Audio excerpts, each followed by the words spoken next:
Mister Bajaj ने table lamp on किया। सामने शीशे में उन्हें खुद की छवि दिखाई दी। देर तक वे खुद को निहारते रहे। फिर टेबल से सिगरेट का पैकेट उठाकर एक सिगरेट सुलगा ली और धीरे धीरे कश लगाने लगे। सामने शीशे में धुएं के कारण उन्हें खुद की छवि मटमैली और धुंधली नजर आने लगी। सिगरेट का कश लगाते हुए उन्होंने सोचा, जितना पैसा वे अफसरों और नेताओं को बांट रहे हैं, इतने धन से तो वेस्टेज लिक्विड के लिए जो टैंक बनाए थे, ऐसे 25 टैंक और बना लेते। फिर बाद में इत्मीनान से उसका ड्रेन करते जब बाढ़ उफान पर होती। कुछ सबक ऐसे होते हैं जो सुनकर आदमी सीख लेता है। कुछ सबक आदमी को ऐसी परिस्थितियों को देखकर सबक लेता है। कुछ सबक आदमी पर जब खुद संकट आता है तब सीखता है। यूं तो बाढ़ के पानी में वेस्टेज लिक्विड बहाना कानूनन मना था। अनुबंध की शर्त में स्पष्ट मनाही थी, लेकिन कोई उन्हें रोकता नहीं था। अनुबंध की शर्त में तो वेस्टेज लिक्विड को टैंकर में भरकर ले जाकर किसी उजाड़ बियाबान बंजर जमीन में बड़ा गड्ढा खोदकर डालना है। कितना बड़ा गड्ढा? इतनी बड़ी मात्रा में वेस्टेज लिक्विड के लिए सैकड़ों गड्ढे खोदने होंगे, और जब तक जमीन उस लिक्विड को सोख न ले, चौकीदार लगाकर रखवाली करनी पड़ेगी, क्योंकि उन गड्ढों में कोई आदमी या जानवर गिर गया तो एक नई समस्या खड़ी हो जाएगी। यही कारण था कि वेस्टेज लिक्विड को वे बाढ़ में बहा देते थे। बाढ़ आने तक 8-10 माह तक लिक्विड को इकट्ठा करने के लिए बड़ा टैंक बनवा लिया था। मिस्टर बजाज ने सिर को झटक कर विचारों से खुद को बाहर किया। फिर पलंग पर लेटने से पहले सिगरेट ऐश ट्रे में डाली। सुबह उठे तो बेडरूम से पूरी तरह तैयार होकर वे डाइनिंग टेबल पर ब्रेकफास्ट के लिए बैठे तो उन्हें बताया गया कि ड्राइंग रूम में मैनेजर गर्ग उनका इंतजार कर रहे हैं। उन्होंने सिर हिलाया कि उन्होंने सुन लिया है। इत्मीनान से ब्रेकफास्ट पूरा करके वे ड्राइंग रूम में आए। उन्हें देखकर गर्ग तुरंत खड़ा हो गया।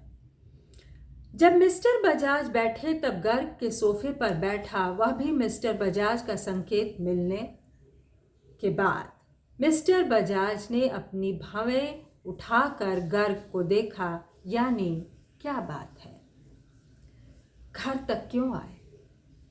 सर, क्या फिर से राजधानी जाना है मुझे?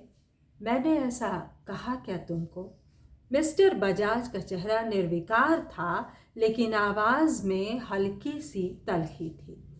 वहां जाने का इंतजाम हो गया है, तुम चिंता मत करो, कहकर मिस्टर बजाज ने आवाज की तलखी थोड़ी कम की। फिर बोले, गांव वालों की ओर से एकदम शांति है, उधर उधम मचाने की फिराक में तो नहीं है। मतलब?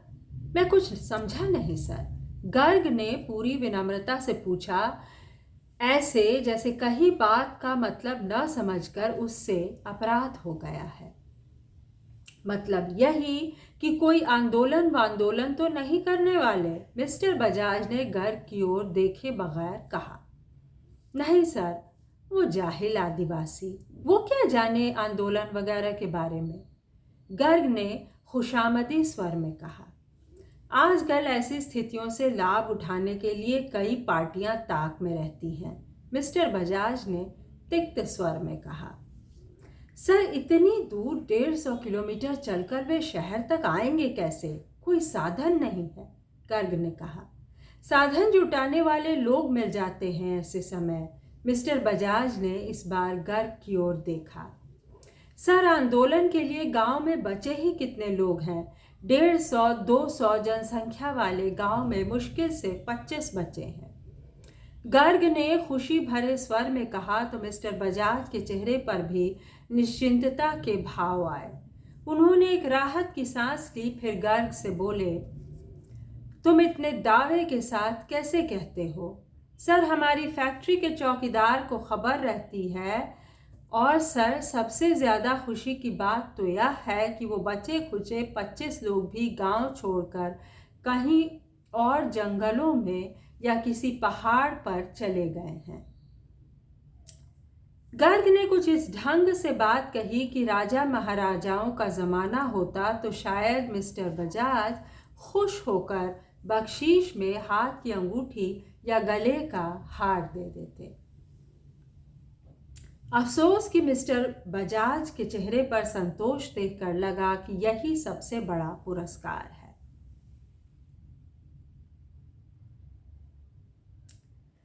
बॉस खुश रहें, इससे ज़्यादा मातहत को और क्या चाहिए। मिस्टर बजाज खुश होने पर कोई ठहाका लगाकर खुशी प्रकट नहीं करते थे। उनको तो स्टाफ के लोगों ने कभी मुस्कुराते भी नहीं देखा था।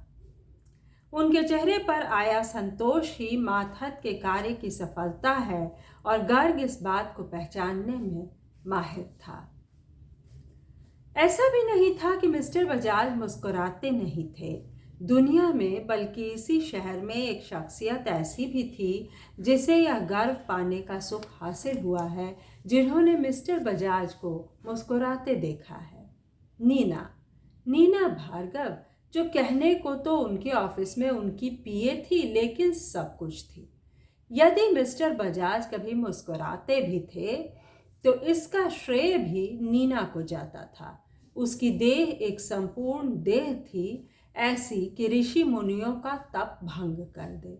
फिर मिस्टर बजाज तो मात्र बिजनेसमैन थे। हालांकि यह बात और थी कि नीना भी उनके लिए बिजनेस का एक हिस्सा थी। जितना वेतन वे नीना को देते थे, उससे कहीं ज्यादा वे उसकी शॉपिंग और नखरों पर खर्च करते थे। वह स्वभाव और देह से एक संपूर्ण औरत थी और उसे अपने सौंदर्य का भान था।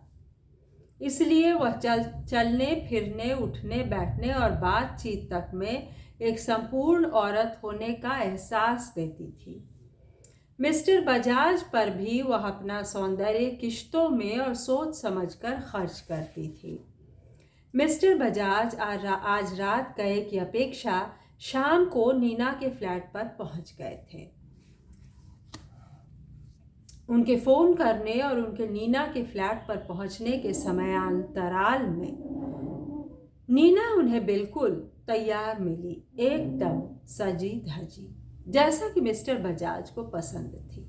दिल की धड़कनों को रोक दे अपनी पहले से रूपवान देह को मेकअप से और सजाया था नीना ने।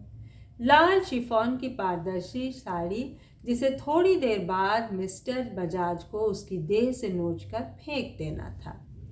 नीना को इस छीना झपटी से कोई एतराज नहीं था। नोच खसोट में यदि साड़ी फट भी गई तो ऐसी 4 साड़ियां मिस्टर बजाज उसे ला कर दे देंगे। उसने चिन्नी भर कपड़े का एक ब्लाउज पहना था जो ध्यान से देखने पर ही नजर आता था। उसके होठों पर SU5C स्प्रे शेड की लॉरियल ब्रांड की फ्रेंच लिपस्टिक थी तथा चैनल 5 का परफ्यूम स्प्रे किया था। आंखों में मोबलिन का काजल था, ओरिफ्लेम क्रीम लगाई थी। कपड़ों से तमाम चीज़ों के अतिरिक्त खुद उसकी देह भी खुशबू दे रही थी। नीना फूलों और खुशबू का एक ढेर बन बैठी थी। आज लेकिन मिस्टर बजाज के स्वभाव में वैसी व्याकुलता और हड़बड़ी नजर नहीं आई। वह देखती रही कि मिस्टर बजाज ने उसे एक बार देखा, भरपूर नजर से देखा। एक महीन सी तृप्ति की लहर उसके चेहरे पर आई। फिर वे कुर्सी पर इत्मीनान से बैठ गए। नीना ने उनके लिए उनके पसंद की स्कॉच का पैग तैयार किया।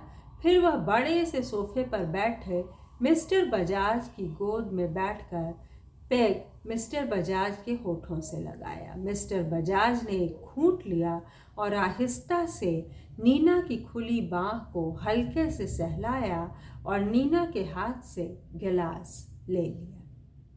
वह नीना के लिए संकेत था। वह उठ गई, अपने लिए एक पैग पृथक से तैयार किया और सामने के सोफे पर ऐसे बैठी कि साड़ी का आंचल सीने पर था भी और नहीं भी। उसकी छातियों की गोलाई और गहराई एक उग्र आमंत्रण के लिए उकसा रही थी। वे इत्मीनान से स्कॉच के घूंट भरते रहे। वे सोचते रहे कि उन्हें बेटे और बहू को मिनिस्टर से मिलने भेजा जाए या खुद नीना को लेकर जाए। फिर उन्हें लगा कि नीना कितनी भी आधुनिक लगती हो, उसके बात करने का अंदाज और चलने फिरने उठने बैठने के हाव भाव में इलीट क्लास नजर नहीं आती थी। नीना एक इलीट क्लास की तब तक नजर आएगी जब तक नेता या कोई बड़ा अफसर उससे अपरिचित हो। मिनिस्टर तो नीना से परिचित है। एक ऐसी भेंट मिनिस्टर को देनी होगी जिसमें क्लास भी नजर आए, सुंदर भी हो और सबसे महत्वपूर्ण बात कि मिनिस्टर खुद को सेफ महसूस करे। एक बड़ा नेता ऐसी लड़कियों से घबराता है। कल को कहाँ मुंह फाड़ दे। ऐसी घटनाएं आजकल राजनीति में कुछ ज्यादा ही होने लगी थी। इसलिए बड़े नेता अब अपरिचित और क्लास के नीचे के पायदान पर खड़ी स्त्रियों से डरने लगे हैं, घबराने लगे हैं। उन्होंने अपने विचार को रद्द कर दिया। संभ्रांत और शालीन सी नजर आने वाली स्त्रियां बड़े नेताओं को आकर्षित करती हैं और सेफ भी लगती हैं। स्त्री देह के संकोच में नेता को जो संभ्रांत और शालीन देह का आकर्षण नजर आता है, उसमें उसे एक मादक खिंचाव और सुरक्षित संतोष हासिल होने की स्पष्ट आश्वस्ति मिलती है कि बड़े घर की बहू है, किसी से नहीं कहेगी। आजकल हर मिनिस्टर स्टिंग ऑपरेशन से डरने लगा है। क्या सुशांत बहू को साथ ले जाने के लिए तैयार होगा? उनके मन ने कहा, जरूर होगा। सुशांत भी दक्ष बिजनेसमैन है, व्यर्थ की भावुकता उसमें नहीं है। फिर सुशांत को तो मधु को सिर्फ साथ ले जाना है, वे उसे अपने मन की बात क्यों बताएं? मिस्टर बजाज ने बहुत इत्मीनान से पेग खाली किया, लेकिन नीना की ओर बढ़ने की अपेक्षा वे खुद ही टेबल तक गए और अपने लिए एक नया पेग तैयार किया। नीना को अचरज हुआ आया। मिस्टर बजाज पहले उसकी देह की तरलता पीते हैं और असीम तृप्ति के बाद पीना शुरू करते हैं। आज रोज के रूटीन से उल्टा हो रहा था। वह चुप रही। मिस्टर बजाज स्कॉच के गिलास को हाथ में घुमाते रहे, फिर हाथ को रोककर मुंह से लगाया और एक घूंट लिया। सिर को पीछे सोफे से टिका दिया, थोड़ा पसर कर अधलेटे हो गए। तुम क्या सोचती हो? सहसा उन्होंने नीना से पूछा। किस बारे में? नीना चौंक गई। फैक्ट्री के वेस्टेज लिक्विड वाले फसाद के बारे में। मिस्टर बजाज ने पैर समेट लिया। नीना ने मन ही मन कहा, ओह, तो यह बात है जिसके लिए मेरा लविंग बर्ड परेशान है। आप चिंता क्यों करते हो? सब ठीक हो जाएगा। नीना ने उससे वही वाक्य कहा जो आमतौर पर तसल्ली के लिए प्रचलित है। कोई चीज अपने आप ठीक नहीं होती है, उसे करना पड़ता है। मिस्टर बजाज ने थोड़ी अरुचि से कहा। फिर सोचा, इसकी समझ जितनी है उसी तरह की बात उसने कही थी। उसका काम बॉस को खुश रखना है और इसके लिए उसे यही वाक्य मुनासिब लगा।